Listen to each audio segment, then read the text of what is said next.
நகைப்பிற்குரிய அதே நேரம் ஒரு முரண்பட்ட கூட்டணி இருக்கிறது அப்படிங்கிறத தொடர்ந்து மக்கள்கிட்ட எக்ஸ்போஸ் பண்ணணும்ல. இப்போ அவங்க இதை நம்ம ஏன் எக்ஸ்போஸ் பண்ணணும், எக்ஸ்போஸ் பண்ணாமல் விட்டால் என்ன ஆகும் அப்படின்னா, உங்களுக்கு ஏன் அக்கறைன்னு கேட்குறாங்க. எக்ஸ்போஸ் பண்ணுறதை ஏன் அக்கறைன்னு இவங்க நம்மளை கேட்குறாங்க அப்படின்னா, நம்ம எக்ஸ்போஸ் பண்ணாமல் விட்டால் என்ன ஆகும்னா, பாரதிய ஜனதா கட்சியை சார்ந்தவர்கள் எல்லாம் பிரிவினைவாதத்தை பற்றியும் வெறுப்பு பிரச்சாரத்தை பற்றியும் கிளாஸ் எடுக்க ஆரம்பிச்சிருவாங்க.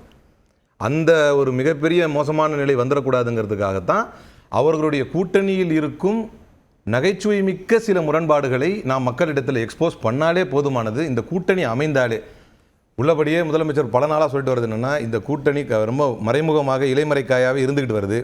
இது என்னைக்கு வெளிப்படுதோ அதுவே நம்முடைய வெற்றிக்கான முதல் படியாக அமைந்துவிடும் என்பதுதான் அவருடைய பல நாள் பிரச்சாரத்தினுடைய அர்த்தமாகவே இருந்து வருகிறது. ஏன்னா எனக்கு முன்னால் பேசிய பாரதிய ஜனதா கட்சியினுடைய நண்பர் சொன்னார், பிரிவினைவாதம் வெறுப்பு பிரச்சாரம் அப்படிலாம் சொன்னார்.